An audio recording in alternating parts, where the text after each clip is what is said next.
और दान देकर भूल जाया करते हैं। दान लेकर जो भूल जाया करता है, राशि लेकर जो भूल जाया करता है, उससे बड़ा तो पापी आत्मा कोई नहीं है। एक बात तो यह है कि भगवान के दरबार में मैंने इतने लाख की बोली ली, अब उसको देने ही भूल गए तो ये पाप है। आप त्याग के साथ दान करके भूल जाएं, ये सबसे बड़ा पुण्य है। यही हुआ एक बार कि एक त्यागी जी जो निष्परिग्रही थे, उनको एक नदी पार करना थी। अब नदी को पार करने के लिए बस, ट्रेन, हवाई जहाज तो चलते नहीं, साइकिल भी नहीं चलते। तो नरेंद्र भैया उनको नदी पार करना थी। नदी के लिए नाव की जरूरत पड़ती है, नाव में बैठने के लिए पैसों की जरूरत पड़ती है। अब त्यागी जी थे, निष्परिग्रही थे, किसी के सामने मांगना ही पसंद नहीं करते थे। उन्होंने सोचा बिना पैसे के नाव में बैठूंगा नहीं और बिना नाव के नदी से उस पार पहुंचूंगा नहीं। उन्होंने निर्णय किया कि आज जब तक अब मैं इधर ही रहता हूँ, नदी के इस पार, इधर उधर जाना तो इधर लोगे, पैसा नहीं नाव में बैठना। तो चलो एक सेठ जी वहां पर नाव में बैठने के लिए आए। सेठ जी ने बोला, त्यागी जी आप यहाँ रुकना आपका यहाँ उचित नहीं लगता है, नदी का तट है, जंगली जानवर भी यहाँ रहते हैं, आप यहाँ कैसे ठहर पाएंगे। चलिए मैं आपको नौका पार कराकर, नदी पार कराकर नौका में बिठाकर छोड़ देता हूँ। त्यागी जी थे, आग्रह स्वीकार कर लिया। आग्रह स्वीकार करने के बाद नदी पार भी हो गई। जब दोनों अपने अपने गंतव्य की ओर जाने लगे, नदी पार करने के बाद अगले चौराहे पर, तब अहंकार तो आ ही जाता है। इसलिए देखो, अहंकार नहीं करना। दान दिया है, दान लेने वाले का पुण्य था। सुनती जी सुन लो, दान देने वाले का पुण्य, लेने वाले का पुण्य था, उसके सत्यांश सत्य अधिक थे। आप मुनिराज को हाड़ दान देते हैं, उनके अंतराय कर्म के संतान से अधिक होते हैं, क्षय के, उपशम के, तो हाड़ दान में आप दे पाते हैं। अन्यथा या तो अंजलि छूट जाती है या फिर अंतराय बालचंद जी आ जाते हैं। बालचंद जी की बहुत बड़ी समस्या है, हार में आ जाए तो ओम शांति, त्रावक भी परेशान। मुनिराज का तो कर्म निर्जरा होती है और आनंद में रहते हैं, चिदानंद में रहते हुए, लेकिन अंतराय कर्म हमको किसी में बांधना नहीं चाहिए। और यही हुआ कि जब सेठ जी ने अहंकार बस बोला कि आप देखो, आप बड़े बड़े त्यागी जी, आप बड़े बड़े उपदेश देते हैं त्याग करने से ये होता है वो होता है, एक छोटी नदी तो आप पार नहीं कर पा रहे थे, इसलिए त्याग का उपदेश छोड़ो, कुछ नहीं रखा इसमें। कौन बोला? अहंकार में डूबा हुआ सेठ। त्यागी जी बोलते हैं मंद मंद मुस्कान के द्वारा कि अहो भाई, यदि मेरे पास पैसा होता, अंटी में कोड़ी होती, तो तू मुझे नौका पार नहीं कराता। ये मेरे त्याग की ही महिमा है, जो तेरे भाव है, जिन्होंने मुझे नदी पार करा दी। तो त्याग से ही भगवान बना जाता है। जीवन में 4 प्रकार के दान त्याग पूर्वक देते जाना चाहिए। शास्त्र छपवाने में कभी पीछे नहीं हटना चाहिए। और धर्मेंद्र भाई, ऐसे ऐसे लोग भी यहाँ पर आपको धर्मात्मा दिख जाएंगे जो त्याग दान देंगे अशोक जी, लेकिन पेपर में छपवाने की कोशिश नहीं करते। चलो, ये नहीं बोलते कि हमारा नाम हो, नाम के लिए आप त्याग दान करेंगे तो पुण्य आश्रय तो होगा, लेकिन कहीं न कहीं अहंकार भी सताएगा। अब वो भाग्य सौभाग्यशाली मानकर दान देना चाहिए। आहार दान, अभय दान, औषधि दान और शास्त्र दान, ज्ञान दान, ये 4 प्रकार के दान देकर भी आप अपने मोक्ष मार्ग को प्रशस्त कर सकते हैं।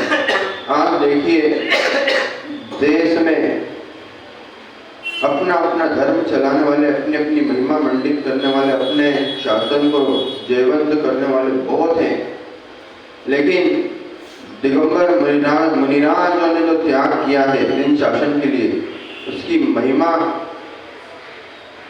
वर्णनी न जाए। आज 10 दिन में लोगों ने अन्न जल का जो कीड़ा रहता है शरीर, बिना पानी की जो रह नहीं सकता है, बिना खाए भोजन किए रह नहीं सकता है, आज नमन बाबलीवाल ने 10 उपवास का निर्णय किया हुआ है। ये भी बहुत बड़ी महानता अनुमोदना है। और भी लोग इस चीज को कर रहे हैं, इस तपस्या को कर रहे हैं, तो मतलब कुछ तो होता है। एक छोटा सा त्याग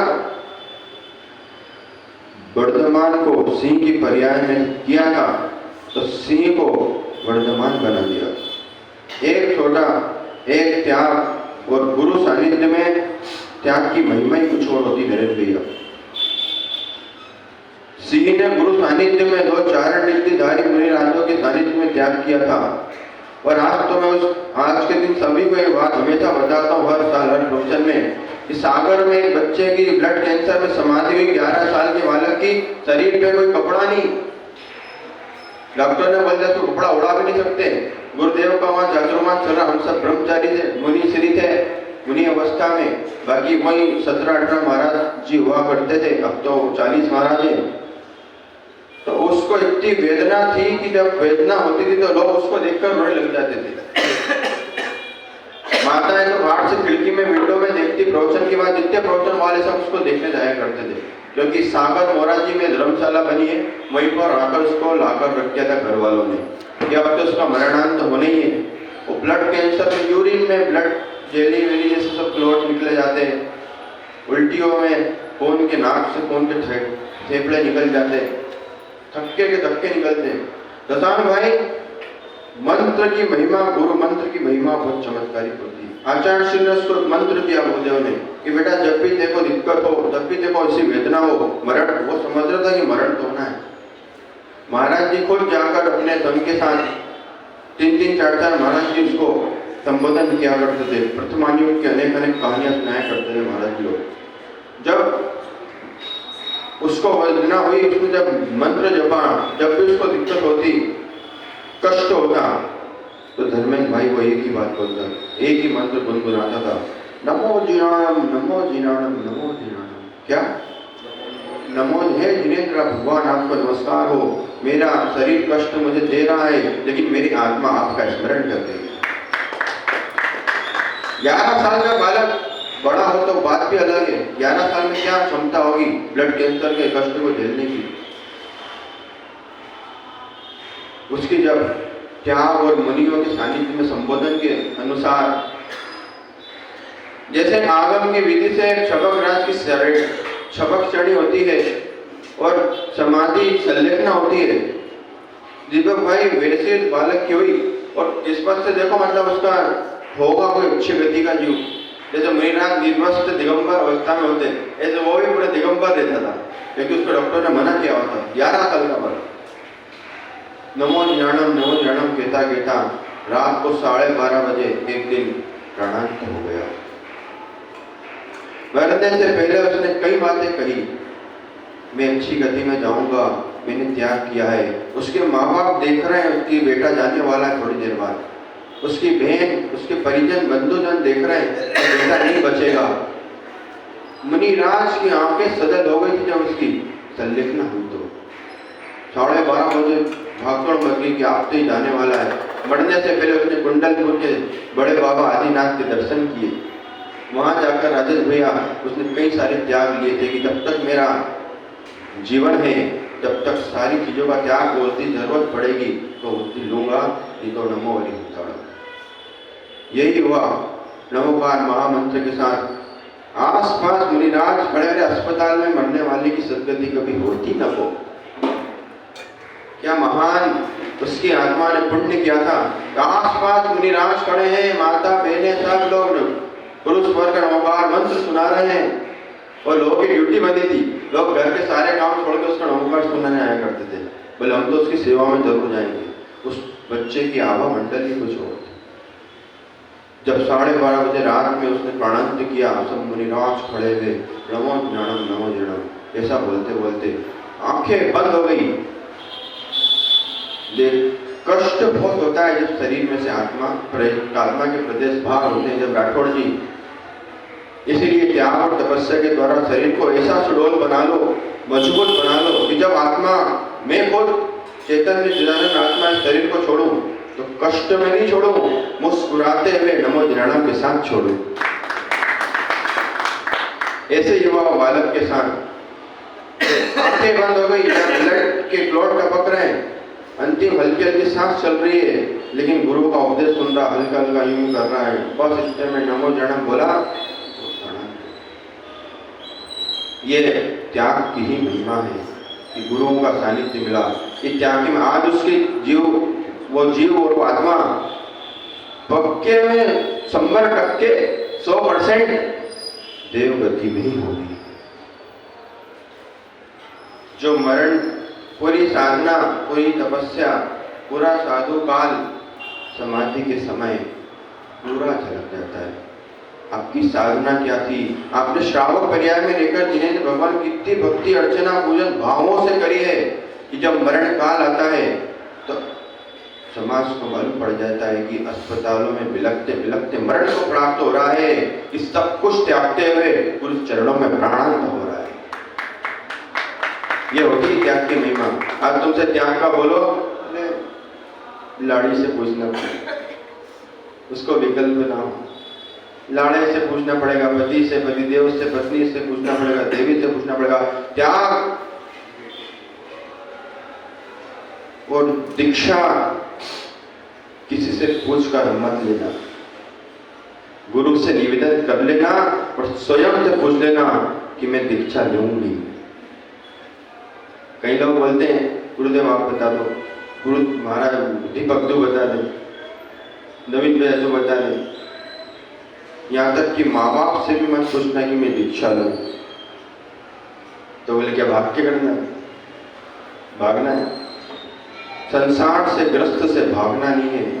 संसार ग्रस्त में रहते हुए, त्याग को करते हुए सेलिम भाई अपने आप को मजबूत बनाते हुए कर्मों को मजबूर कर देना है और गुरुदेव से निवेदन कर देना है कि हे गुरुदेव, भली मैं 50 साल का हो गया हूँ, भली मैं 100 साल का क्यों ना हो गया दादा, गुलाबी धोती वाले मुस्कुराते रहते हैं।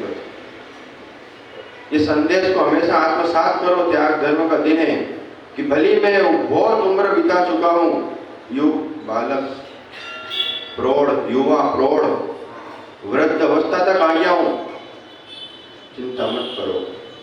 ये भावना भाव कि जब भी मैं शरीर से अपने अन्य प्रदेश में गमन करूं, जब आचार्य विद्यासागर, विशुद्ध सागर सामने खड़े हो, दिगंबर मुनिराज का मेरे सर पर हाथ हो, उनके हाथों में मेरा सर हो और ये प्राणांत हो जाए तो मुस्कुराते हुए चले जाना। और अगर अस्पताल में जाना पड़े तो फिर राम जाने भगवान जाने, हरिहंस जाने, गुरुदेव जाने, चलते ना गाने। बाकी सब समझदार हैं।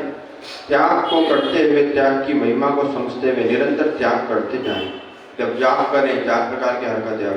मंदिर में आए, मंदिर में तो नाश्ता पानी मिलती नहीं, त्याग कर दें। घर की सारी वस्तु खाने का त्याग, जो मेरे परिग्रह साथ में है उसके अलावा सब परिग्रह का त्याग, और भावों के परिग्रह का त्याग।